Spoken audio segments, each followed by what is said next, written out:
يريد الله بكم اليسر ولا يريد بكم العسر.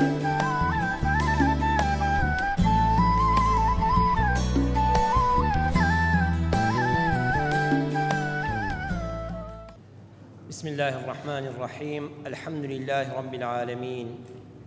والصلاة والسلام على سيدنا وحبيبنا محمد وعلى آله وأصحابه أجمعين. خۆشەویستان و بەڕێزان، لەوانەی دوێنەدا باسی ئەوەمان کرد کە دڵەڕاوچیە و قەلەقی یەکێکە لە نەخۆشیەکانی ئەم سەردەمە. زۆربەی خەڵکی بەداخەوە تووشی دڵتەنگی دەبن، بەتایبەت لە چینی گەنج و لاوەکاندا دەبیندرێت کە باسی حاڵی خۆی دەکا، ئازاری دەرونی هەیە و دڵتەنگی و ناڕەحەتی هەیە و لە زۆر شتی ژیان بێزارە. هەندێک بابەتمان دوێنێ باس کرد بە پشتیوانی خی گەورە لە زنجیرە باسی ئاسانتردا لە بەشی دووەمی دڵەڕاوچێ هۆکار و چارەسەردا هەندێکی تر لەگەڵ ئەو بابەتە لەسەر ئەو بابەتە لەگەڵ جەنابتاندا دەدوین. قەلەقی و دڵەڕاوچێ زۆر ناڕەحەتە بۆ سەری ئینسان. ئەگەر ئینسان سەری بێشێ، کلیەی بێشێ، چاوی بێشێ، دکتۆرێکی پسپۆڕی شارەزا هەیە، خۆت ئەزانی چیتە و ئەچێ لای و چارەسەرت دەکا. بەڵام پەنا بەخوا دڵتەنگی شتێک نییە، نازانی جارێوە چۆنی باسکەی، تەنانەت جارێ دکتۆری نەفسی و دەرونی باشت تێناگات تا بتوانە عیلاجێکی پێویستت بداتێ. ئەمجا قەلەقیش جۆری هەیە، قەلەقی و دڵەڕاوچێ هەیە. طاریع یەزیل بزەوالی سەبەبی، هۆکارێک هەیە بە نەمانی ئەو هۆکارە ئینسان قەلەقی و دڵەڕاوچەکەی دەڕوە. وەکو قوتابی کاتێک دەچێتە ئیمتیحانەوە، وەختی تاقیکردنەوەیەتی، تا پرسیارەکان وەردەگرێت دڵەڕاوچەیەکی زۆری پێوە دیارە. هەمومان قوتابی بووینەوە، بەتایبەت ئێستا خۆناغی 12 ئامادەییەکان کاتێک کە دەچنە ئیمتیحانی کۆتاییەوە بە کەلۆری جاران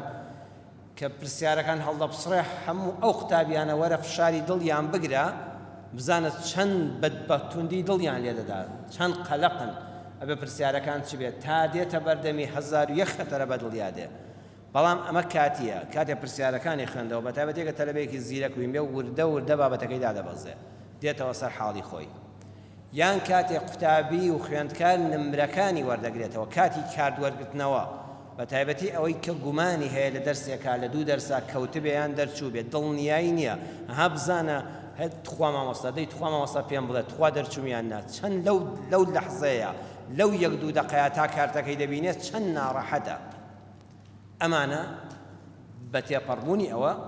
دێتەوە سەر بارودۆخی ئاسایی خۆی. کابرایەک زۆر عاشقی حەج و دیتنی ماڵی خوا و زیارەتی کەعبەتوڵایە، ئەها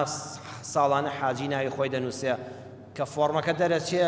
چەند دڵەڕاوچەیەتی هەتا ناوی خۆی دەدۆزێتەوە، دەبێت تێیدا بێیان تێیدا نەبێ. ئەو دەقەیە سەیری ئەو ئینسانە کە بەتایبەت ئەوەی زۆر مشتاقی حەج و زیارەتی ماڵی خوایە، چەند دڵەڕاوچەیەتی ئایان ناوەکەی هەیە لە قایمەکەدایان نا، بەڵام دواتر تێدەپەڕێن. نەخۆشێک کە دکتۆر دەڵێ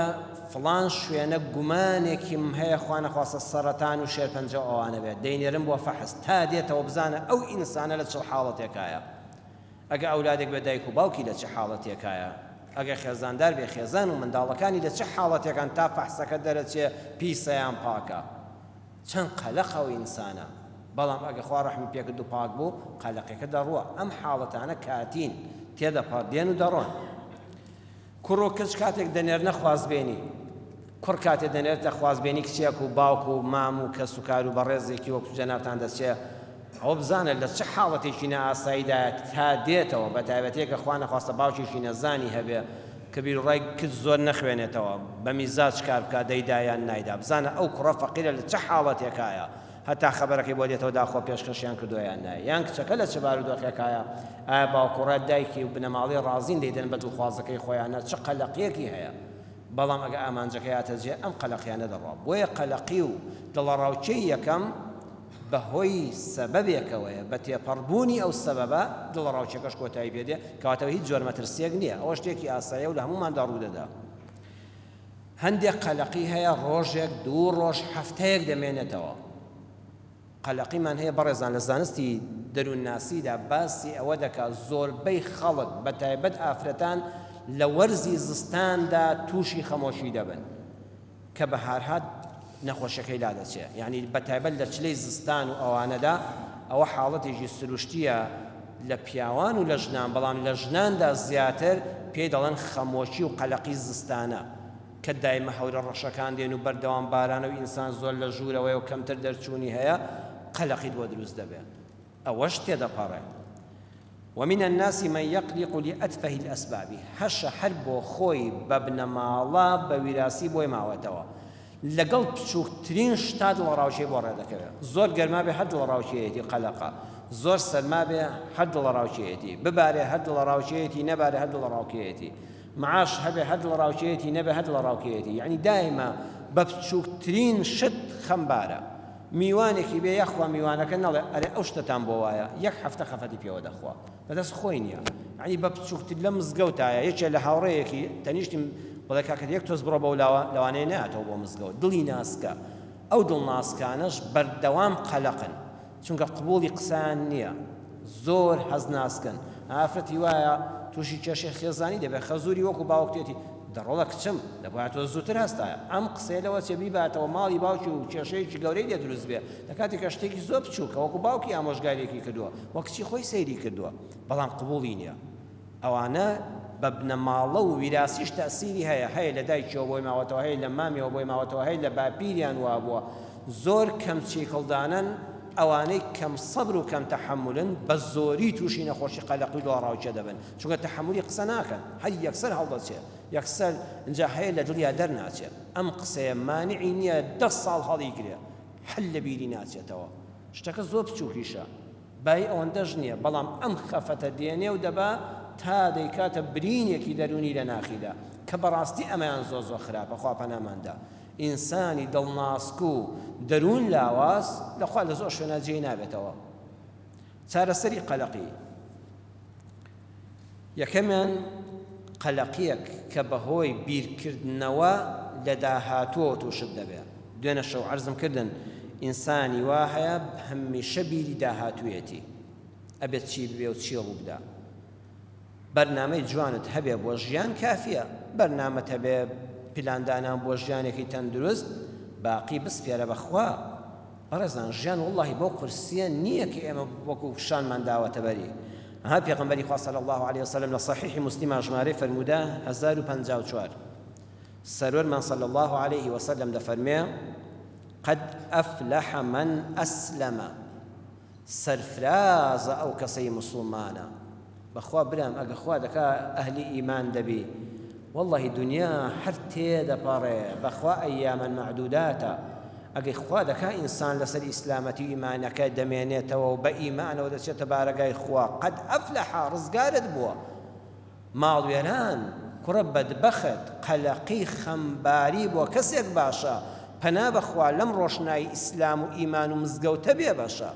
قەد ئەفلەح من ئەسلەمە هەر کەسی ئەهلی ئیسلام و ئیمان بێ سەرفرازە گەورەترین شەهادەی هەیە دووەم ئەوە لەباری بیر و باوەڕ و عەقیدەدا وەکانە ریزقه کەفافەن لە بواری ئابووریدا خوای گەورە ڕزقێکی پێبەخشیوە کەفافەن یعنی کەم نا یعنی پێداویستیەکانی ژیانت بە تەواوی پڕ دەکاتەوە بە پێی سەردەمی ئەو زەمانەی تیادەژی کار و کەسابەت و مەعیشەت و واریدات و باری ئابووریت کیفایەتی ژیانت دەدا ئەوەش ڕەحمەتی خوایە ئیسلامەوە معنایەوە نییە والله هەر نان و ئاوێکت هەبێ کافیە کاکە تۆ خۆت بە نان و ئاو ڕازی بەڵام سێکە ژنەکەت ڕازی نییە ژنەکەشت ڕازیە ئەو منداڵی ئەم سەردەمەوەکو تۆ پەروەردە نەکراوە داواکاریەکانی زۆرن ئەگە خوا ڕەحمەت پێ بکا واریدات و مەعیشەتی ژیانت بەقەدەر پێداویستی سەردەم و خێزانەکەت بێ ئەوە بەڕاستی سەرفرازی سێیەم وقنعه الله بما آتاه دوای هەوڵدانی خۆی دوای تێکۆشان کار و کەسابەت خوای گەورە دڵ و دەرونی ئارام کە ڕازی بێ بۆ بەشەی کە خوا داوێتیە چونکە دوای هەوڵدانێک کە لە تواناتدایە خۆ هیچ کەس بەدەست نایە دەی وەرە خۆت بکوژە خۆ دەکوژی نە ئەگە خوا ڕەحمت پێ بکات دەرونت ئارام بێ بەڕاستی سەرفرازی هیوایە کەسابەتی زۆریش دەکا قەناعەتی نییە دایمە خەمبارە قەلەقی لەوێ دەست پێ دەکا هەوڵی تەواوی خۆی داوە بەڵام ڕازی نییە بۆ بەشێکە خوا پێی بەخشیوە دوای هەوڵدانی تەواو خوا قەناعەتی خستە دڵتەوە وات زانی هیچ پاشا و سەرکردەیەک ژیانی وەک تۆ خۆش نییە بەڕاستی سەرفرازیە قەد ئەفلەحە برتەوە ئەوە برتەوە ئەو کەسە سەرفراز بوو ئەوە دڵڕاوچەی توش نابێ پێغەمبەری خوا صلی الله عليه وسلم لا حديثك كإمام الترمذي بحسن رواية قدوش الشيخ الألباني لصحيح جامعة بشمال فرمودي 6042 فرميتي حديث حسن سرور صلى الله عليه وسلم فرميتي من أصبح منكم آمنا في سلبه هل كسيمسي نشاني تدابه بيانك هستاي دجمن دار نبوي أمين بوي بأمانة ولا جاكت هستاي بأمينية وبرو دائرة وشويني كسابة الرويشتي بيوستيد بدماتشا وحماية وأملاولا نبو هستاوي ودجمناتي لقل عبدي خوادانية نرقل لك سو نكز رقيليتا رقيك ما بس ما يبقى تكشتن بنا بخوا بدليكي باقنا مالا ودا روية داري بأمن وأمانة دوم معافى في جسده هستاوي لسر سفرينا خوار نكد كو مالا حبو حبوبي لينيا نزختا نسكري وشكرتا نفلانتا نان دخوي بإسراحت ببي حبو درمان جستت ساقا سيميان عنده قوت يومه نانو بيداويستي أو روجت كامل هيا وعلى ماضيش تويا درو بشتيواني خواب بجيوي جاني داهاتوش بيداكي أو روجة محتاج بدستي كزني نخود نخيزان من دالد نميواند فكأنما حيزا له الدنيا بحذافيرها في غمري خاص صلى الله عليه وسلم فرموي أي خوا رحم بوك السبكة كخوا أمي في بخشيه واد زانية الدنيا لمشرق ومغرب روش حلات وروش آواهي أوا لي بخوا هل أمسي أشتاج برزان شرطة أمن وأمان ودوربون لمصيبته ودجمناياتي وشكداري دوم لشي ساخ سيم بجيوي ماڵ من داڵ لەو ڕۆژەیە تەمین بێ کە تیادەژی خواش دەزانە دەگەیتە بەیانیاننا ئەوە بەڕاستی وابزانە ڕۆژهەڵات و ڕۆژئاوا مڵکی تۆیە چارەسەری دوام زۆر بیر لە ڕابردوو مەکەوە عەرزم کردی قەلەقی وا هەیە بیر لە داهاتوو دەکاتەوە ئێستا عیبی نییە بەس ئەڵێ لەوانەیە لە داهاتوو نەخۆش بم لەوە دچێت لە داهاتوو هەژارکەوم لەوە دەچێت بازرگانیەکەم لەدەستچێت لەوە دەچێت تووشی سەرەتان بم پەنا بەخوا لەوە دەچێت منداڵەکانم لەدەست دەم ها نەبووە هێشتا هەشە بالعکس پێچەوانەکەی ئێستای عیبی نییە ئەڵێ ها کاتی خۆی بەخوا حیفێ 20 ساڵ لەمەوە پێش بەخوا تا لەشم ساغبوو نان نەبوو بیخۆم خەفەت بۆ ئەوە لەخوا ئەوە تازە ڕۆی وە عەزیزم نایەتەوە ڕۆی شتوەکان نایەتەوە ئینسان دایمە سەیریکە ئێمە سارەمان هەمومان لێخوڕیوە سارە لێخوڕین عادەتێکی هەیە ئەگە بتەوێت سەلامەت بی ئەبێت تەرکیزی زۆرت لەسەر پێشەوە بێ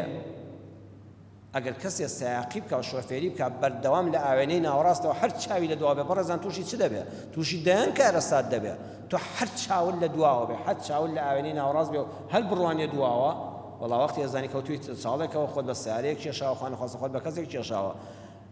ژیان ئەو شۆفێریە دەڕۆین جار و ضروریشە ئاوەڕ بدەیەوە دوا و ئاوێنەی ناوەڕاست لە دواوە ببینی سەیری ئاوێنەکانی ئەم لاولاتکەی ئەو ئاوەڕدانەوەی بەس بۆ سەلامەتی بێ ژیانیش کە سەیری ڕابردووت کرد دەرسی لێوەرگری لەزەتی لێوەرگری ڕۆژگارێ فەقیر بووی ئێستا هەتا ئەخوا حەمد و سەنا بۆتەوە وەڵڵی ئەو فەقیرە نەبووە قەدری ئەم دەوڵەمەندی ئێستام نەدەزانی ئاوا خۆشە بەڵام نەک ئێستا خوا هەموو شتێکی داویە وەڵی حیفە ڕۆژگارە کرێچی بوو ئای لە کرێچێتی چیم بەسەر هات ئای جلم نەبوو لە بەریەکەم ئای نان نەبوو بیخۆم ئەمە ئەتکوژێ ئەمە قەلەقیە کە وەکو ئاوێنەکەی ناوەڕاست سەیرت کرد لەزەتی لێوەرگری بزانی سەلامەت بووی ئەوەی دواوە زیانت پێ ناگەێنەر ڕابردوو کەسێک ئازاری داوی وەکو سارەکەی دواوە بیناسە خۆتی لێ پارێزە زۆر لی نزیک مەبەوە ئاگاداری بکە ئاماژەی بدەیە خۆتی لێ پارێزە پیغمبری خاصان فرموی إن أصابك شيء فلا تقل لو أني فعلت كذا كان كذا وكذا قد ماڵێ ئەگەر و لە شتێک ڕابردووە تازە تێپەڕیوە تۆ ئیشی خۆتت کردووە داوتە دەدەستخوا ئەمە هاتووە پێشەوە مەڵێ ئەگەر وام کردایە وا دەبوو بەڵکو بڵێ قەدەر الله وما شاء فعل بڕیاری خوا لەسەر چی بێ هەر ئەوەیە و بڕاوەتەوە فإن لو تفتح عمل الشيطان إمام مسلم حديثك الروايات كدوا وشيء أجر درجاي شيطان دكاتوا شيطان لرجاي أجر كانوا بودير سيميان زور جواب قصي خلشي مدى راست بو خود بشي راست بو خود بشي زور بي أواني قلقا دائما لا ترسي قصي خلق قلقا ئەمە نەسیحەت و ئامۆژگاری بێ بۆ خوشکانمان ئافرەتی ئاوا هەیە بەردەوام خەریکی خۆیەتی خەریکی ماڵیەتی واللهی بۆ ئەوەی نێ لەزەت وەرگێ بۆ ئەوەی نێ دڵی مێردەکەی خۆشکە منداڵەکانی خزمەتکە بەس لە ترسیەوەی میوانێکی هات دراوسەیەکی هات کەسێک هاتە ماڵەکەی نەڵێ ئەم ماڵە بۆ وایە نەڵێ ئەم شتە کۆنە نەڵێ ئەوە مۆدی هەموو ژیانی ترسە ڕواتان بێ خۆشەویستان ئەو کەسانەی ناقیدن دایمە ڕەخنەگرن جوانترین ماڵی دنیات هەبێ هەر لێت ڕازی نییە قەت مەترسەلەوە دۆستی ڕاستەقینە ئەگەر لەبەر خاتی محەبەت و خۆشەویستی تۆ هاتوێتە ماڵەکەت سوێن بەخوای گەورە لەسەر حەسیری ڕق دانیشێ و ئەزانە سەر فەرشی کاشان دانیشتووە چونکە لەبەر خاتی تۆ هاتووە ئەو بۆ لای تۆ هاتووە نەک بۆ لای ماڵەکەت ئەوەنە تۆی خۆش دەوێ ئەوەنە حەزی لە قسە و دەنگ و باس و گڕوخساری تۆیە واللهی من خۆم چەندین جار چوومە ماڵان ئەگەر لێم پرسی نازانم لەسەر چی دانیشتوم خەیاڵم لەسەرەوە نەبوو ئەو ماڵە چی تێدایە خەیاڵم لەسەرەوە بوو وەلای ئەو کەسە چووم لەبەر خاتر و حرمەتی ئەو چووم بەڵام بەخوا جوانترین قەنەفەی دنیات هەبێ و لە وڵاتی تورکیا و نازانم چێو بەت هاتبێ ئەگەر ئەو کەسە خۆشی نەوی ئیلا بە ڕەخنە و پلارێکەوە بەجێت دێڵێ خەڵکانەکەی لە هیچ ڕازی نین دەی تۆ بۆ خۆت قەلق بکەی بە کەسێک کە دۆستی ڕاستەقینە نییە وازی لێ بێنە ئیمالیکە هەموو بەسەراتێکمان وەزان بیستۆ بیرتان دەخەمەوە کە خەڵک ئیلا ڕەخنەیەک لێ دەگرێت تۆ ڕاست دە و بۆ خۆت بژی گوێمە دەخەڵم ئەڵەن کابرایەک لەگەڵ کوڕەکەیدا منداڵکارێک بوو گوێ درێژێکیان هەبوو لە ڕووی جەنابتان بۆ شوێنێک دەڕۆیشتن گوێ درێژی ئەو زەمانە وەک سارێ ئێستاوا بوو کابرا کوتی منداڵەکەم منداڵکارە و گوناحە باس سواری پشتی گوێ درێژەکەی کەم سواری پشتی گوێ درێژەکەی کردو بۆ خۆی بە پێدەڕۆی بە بەردەمی کۆمەڵە خەڵکا ڕۆیشتن لە پەناو پەسیرێکا لە بەربەڕۆچکەیەک و سێبەرێکا دانیشتمون کوتیان بەخوا کابرایەکی بێعەقڵە وەرە تۆ وەرە مناڵی سووا کردەوە بۆ خۆی بە ڕیشی سپیەوە بە پێدەڕوە ئەخ بۆ مناڵەکە لە ئێستاوە فێر بێ قەدرن نەزانێ و وەڵڵا سێچا پلاریان تێگرت لەو سەرەوە هاتنەوە کوتی ڕۆڵە گیان با من سوار بم با ئەو خەڵکە تعلیقمان لێ نەداتەوە خۆی سوار بوو هاتنەوە وتیان بەخوا پیاوێکی بە تەمەنی بێویژدانە تۆ سەیری خۆی سوار بوو ئەو مناڵە داماوەی بە پێدەڕوە ڕۆژی دوایی کوتی کوڕم با گوێ درێژەکە بە بەڕەڵایی بڕۆی ما هەردووکمان بە پێدەڕۆین کوتیان وەڵا باب و ئەولاد یەک لە یەک بێعەقڵتر بە هەردووکیان عەقڵی وایە نەوە یەکێکیان سواری وڵاغەکە بن خەڵکی وایە بەڕێزان ئاوایە بە هەر بارێکا تۆ بسوڕی ئەو ئیلا ڕەخنەی خۆی هەیە جا داماوترین ئەو کەسەیە کە گوێ دەداتە قسەی خەڵک و خۆی بەرنامەکەت ڕاستە دروستە زیانت بە کەس نەگەاندۆ بێ شەرعی نەکردووە لۆمەی خەڵک گرنگ نییە چوارەم ژیان تەنها ڕەشیان سپی نییە ئەو کەسەی دنیا بە ڕەشیان سپی دەبینێ لە بیرکردنەوەدا هەژارە پێنجەم لەبەر خاتری کەس خۆت مەدۆڕێنە و خۆت سوگ مەکە چونکە هەر ئەو کەسانە وەک دۆڕا و سوگ باست دەکەن شەشەم ژیان بەس تۆی تێدا نییە بۆیە خۆت مەکە بە تەوەری هەموو شتێک ئەها ئێستا دەوڵەمەندی وا هەیە ڕاست دەکە بە سۆزە بەڵام وا دەزانێت ئەم دنیاە هەمووی لەسەر شانی ئەوە ئەبێ ئەمە چاکەم ئەوە چاکەم ئەم دنیا بەس تۆی تێدانی هەر منی مەلای تێدانی ئەو کەسی کەشێ ئەم هەر دکتۆرێکی تێدانی ئەم دنیاە هەمووی بە تۆ چاک نابێ بە تەنیا مەسئولیەتی هەمووی بە تۆ چاک نابێت تۆ لە ژێریا دەرناچی توش لە ڕاوچێ دەبی چەند لە توانادایە بیکە خەڵکانێکی کەش هەن بە ئیزنی خوای گەورە گۆشەیەکی تری ژیان وەردەگرن و کلێنێک پڕ دەکەنەوە و بارێکی لار ڕاست دەکەنەوە کۆتا خاڵمە لەم باسەدا لەم ئەڵقەی دووەمەدا تەنگانە بەری کورتە لە تاریکی شەودا بەری بەیان دەبێ خۆت بپارێزە لەبێ شەرعی دڵنیا بە دەرگای خوا دەکرێتەوە خۆزگە شەریعەتی خوا حاکم بووە لە نێوانماندا نەک عورف و عادەتی سەقەت بە تێگەیشتنێکی موسڵمانانەی کوردانە هەموو بابەتەکان چارەسەر دەبن ئەم بەسەلاتەتان بۆ دەجێڕمەوە زۆر شیرینە شێخ عەلی تەنتاوی گەورەزانای وڵاتی شام لە بیرەوەریەکانی خۆیدا بۆمان باس دەکا و دەڵێ لە وڵاتی شام لە شاری دیمەشقا مزگەوتێکەیە مزگەوتی تەوبە ئێستاش هەیە مزگەوتی ئەتەوبە بۆچی ناونراوە مزگەوتی تەوبە مزگەوتی تۆبەکاران ئەم مزگەوتە چەندین ساڵ شوێنی فاحیشەگەری و فەساد و خراپەکاری بووە چی بێ شەرعی بووە لەو بینایەدا کراوە بینایەکی گەورە و گران بووە چەندین حەوش و پارک و گوڵ و گوڵستانی بەدەرەوە بووە فاحیشەگەران و عەرەخۆران و قومارچیان و بێدینان لەوێدا چی خوا نەهی لێ کردۆ کردویانە پیاوێکی دەوڵەمەندێکی ساڵح دەوڵەمەندێکی تێگەیشتوو لە ئیسلام نەچوو ئەم بینایە بتەقێنێتەوە نەچوو تێنتی لێ ببەستێ نە بیری کردەوە چوو بۆ لای ئەو شوێنی فاحیشەگەریە دوو لە ڕووی جەنابتان و ماڵی خوا پێوت کاکە بۆ ئەم بینایان پێ نافرۆشی وتی نایفرۆشم وتی وەرە شتێک دەکەین بازارێکت بۆ دەکەمەوە بازاری شتی حەڵاڵ بەقەدەر ئەم بینایەکت بۆ دەکەم لە ناوەڕاستی بازارە ئەم بینایەش چەند پارە دێنێ زیاترت دەدەمێت کابرا شەیدای پارەیە خۆ ئیمانی بە هیچ مەبدەیەک نییە ئەو پارەی دەوێت بازارێکم بۆ بکەیتەوە لە جەرگەی بازارە دەی باشە فاحیشەگەری ناکەم شتی حەڵاڵ دەفرۆشم جلوبەرگی حەڵاڵ دەفرۆشم هیوێ پارەم دەستکەوێت ئەمجا تۆ پارەی بیناکەی خۆشمم دەیە وەڵاوتی مەمنونم عقد دوو شاهیدیان بان کرد و تەواو پارەکەی بۆ ژمارد و بیناکەی هێنا بە شۆفڵ تەختی کرد تەخت و ئاساری تێکدا کردی بە مزگەوت ناوینا مزگەوتی تەوبە مزگەوتی تۆبەکاران لە شوێنی ئەو فاحیشەیە مزگەوتی دانا ئەوە ئەهلی ئیسلام ئەهلی ئیسلام هیچ شوێنێکی فاحیشەگەری ناتەقێنێتەوە تێنتی ڕێژی ناکە خۆکوژێکی بۆ نانێرێ هەوڵ دەدەم بە ماڵی حەڵاڵی خۆم من لێت دەکڕم تۆ فاحیشەت تێدا دەکەن من خواپەرستی تۆ خەڵکت بێدین دەکرد خەڵک لە مزگەوتە من تۆبە دەکات دەیێنم تەوبەی پێ دەکەم ئیمامی سویتی ئەو عالمە گەورەی جەنابی مامۆستا و هەموو عالمان و جەنابتان بیستوتانە ئیمامی سویتی کە شەرحی ئەلفیە ابن مالی کردو هەموو فەقێک لە حوجەی فەقێ دەخوێنێ ئیمامی سویتی 70 ساڵ لەو مزگەوتە دەرسی کردوتەوە 70 دانە ساڵ لەو مزگەوتە ئیمامی سویتی دەرسی وتوتەوە یەکێک لە فەقەکانی ئیمامی سویتی خەڵکی وڵاتێکی دوور چەندین سنووری بڕیوە هاتۆ بۆ خزمەت ئیمامی سویتی و لە عیلم و زانستەکەی بەهرەمەند بێ بەڵام زۆر هەژار هەر لە شوێنی خۆی هەژار بووە چەند ساڵە لە باوک و دایک و کەس و کار و نیشتیمان دابڕاوە بەهۆی علومی شەرعیشەوە مەجالی کار و کەسابەتی نییە هەر لێرەوە دەڵێم هەموو ئەوانەی ئێستا متارەم دەبینن لە لایڤی ڕاستەوە خۆدا لەگەڵمدان هەموو ئەوانی لە کەناڵەکانەوە پەخش دەکرێت متارە و جەنابتان گوێتان لێت تو خوا زۆر ئاگاتان لە قوتابی و زانستە شەرعیەکان بێ ئاگاتان لە قوتابیەکانی جامیعە و پەیمانگا بێ ئەوانە لەبەر خوێندن هیچ کەسابەتێکیان پێ ناکرێت من ڕۆژانە بەر یەککەوتنم هەیە لەگەڵ ئەو کەسانەدا کە لەبەر خوێندن محتاجی 50,000 داماوە هیچیان نییە زەکات بدەن بەوانە پارەی خۆتان بدەن بەوانە نان بدەن بەوانە ئەو گەنجە لەبەر علومی شەرعی کەسابەتی بۆ نەدەکرا هیچی نەبوو تەنانەت نەک جلوبەرگێکی پێویست سکی برسی و سک لە ژوورەکەی خۆی دادانیشت و زۆر برسێتی تینی بۆ هێنابوو هاوڕێکانی کە خەڵکی شار و دەور و بەربوون ڕۆیشتبوونەوە بە تەنیا ئەمابەوە چۆوە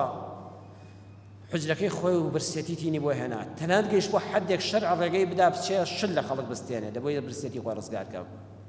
شێخ عەلی تەنتاوی دەڵێ ئەو زەمانە مزگەوتەکان لەگەڵ ماڵەکاندا هەموو یەک بانبوون ئێمە لە لادەکانی خۆمان بینیمانە خانی وابوو 10 خانوو بەسەر یەکەوە بوو یەک سەربانیان هەبوو هەموو بەسەر یاسایان سیتیەکان زۆبەی 50 خانوو بەسەر یەکەوە یەک سەربانەکان لە تەنیژەکەون کابرای فەقێ و خوێندکاری شەرعی و زانستە شەرعیەکان چۆ سەربانێک وتی بەڵکو خۆ بکەم بە حەوشەی ماڵێکە شتێک بدزم نانێک پێێنم ئیتر ڕەوایان نەوان من ناچارم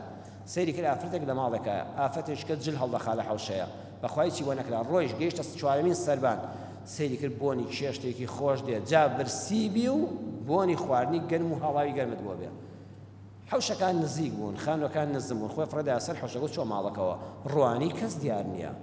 کەس دیار نییە چوە بەرهەیوانەکە و سەر مەڵنجەڵەکەی هەڵدایەوە باینجانی پڕ لە قیمان هەبوو وازان پێڵەن مەحشیان هەبوو مەحشیەکی زۆر بەتام بەدەستی خانمێکی زۆر باش شێفێک و کابانێک ئامادەکراوە هەر بیری نەکردەوە لەوەی کە گەرمە چۆنە ناوی ئاگرە هەر خێرادانێکی دەرێنەوە بە گەرمی خستە دەمێ و قەپاڵێکی لەدا و نیوەی خوارد بە قیمە و بانجانەوە بەڵام دوای بیری کردەوە خۆ کەسیش لە ماڵەدانیە باش ئەم چێشتە گەرمە کوژاوەتەوە ئاگری لە ژێر نەماوە دانراوە داپۆشراوەتەوە ئەی ماڵەکە وەڵا کەسی لێ نییە بەڵام هەستی بە شەرمەزاری کرد وتی وەڵڵاهی ئاخ برسێتی چیت پێ کردم خۆزگە و کارم نەکردایە وەڵڵاهی وەلە من ناوەشێتەوە من خوێندکاری علومی شەرعیم ئەمە دزیەکە ئەمە سنوورشکاندنی ماڵانە من لە سەربانەوە هاتوومەوە ماڵەوە جاچانی ئافرەتێکی لێنێ هەر حیاشم دەچوو ئەو ئافرەتش بتۆقیالەوە چێ بیاوزان دەساتۆتە ماڵەکەیان چی ئەزانێ من حاڵم چۆنە ها گومانی خراپ بە کەسێک مەبە نازانی ئەو چ هۆکارێک پاڵی پێوە نام کارە بکە لێ بکۆڵەوە ئەبێ دادوە لێ بکۆڵێتەوە نەک من و تۆ باینجانەکەی نیوە خوارد بوو داینایەوە سەرەکەی بەسەرادایەوە و چەند فرمێسکێکی خەجاڵەتی بەسەر ڕوومەتی هاتە خوارەوە هاتەوە چوە خزمەت ئیمامی سویتی لە ژوورەکەی خۆیدا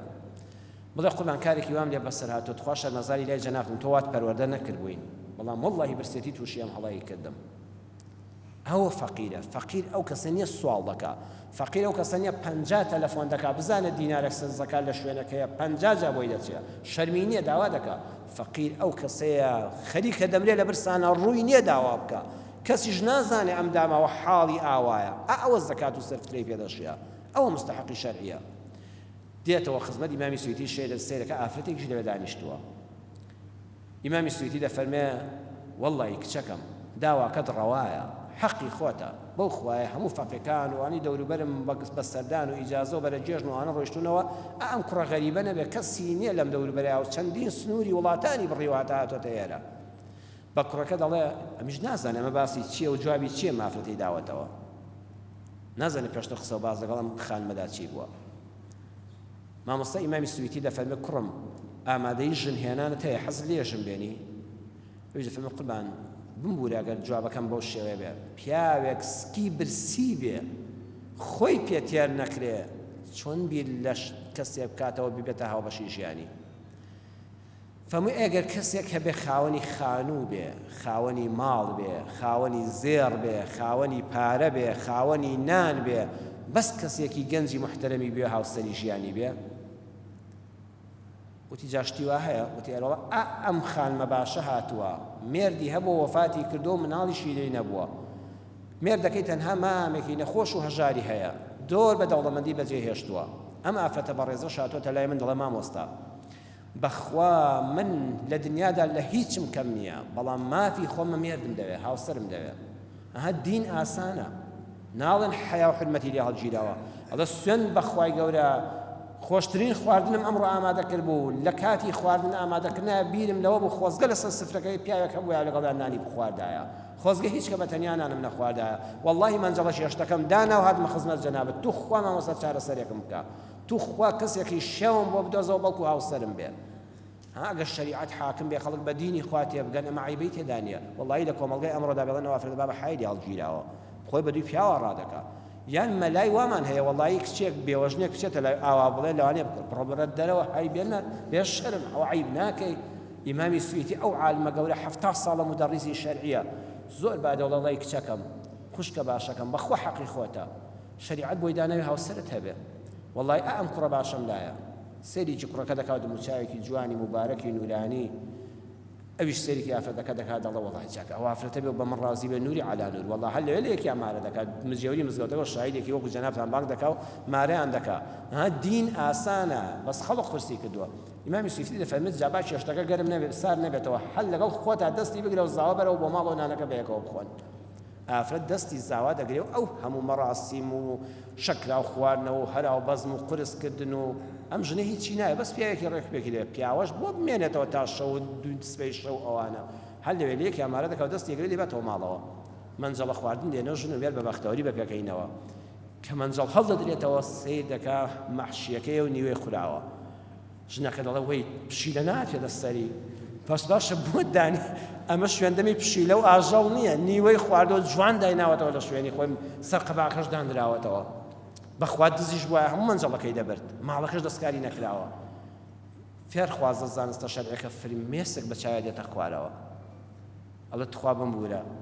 ئەوە نە ئاژەڵ بوو نە دز بوو نە هیچ بوو، ئەم بەندەی خوا بوو هاتم لە برسانە لە سەربانەوە هاتم و کەسم لێرە نەبینی، نیوەم خوارد و هەستم بە شەرمەزاری کرد، تم خوا دەبوو ئەو کارم نەکردایە، دام نایەوە لە شوێنی خۆی، هاتم شکوای خۆم لای مامۆستا بکەم تووشی تۆ بووم.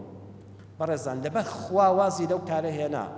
لەبەر خوا لە برسێتیشان نیوەی خوارد و نیوەکەی داناو بە ئاگا هاتەوە، خوا کردی بە خاوەنی هەموو مەنجەڵەکە و خانمی ماڵەکە و خانووەکە و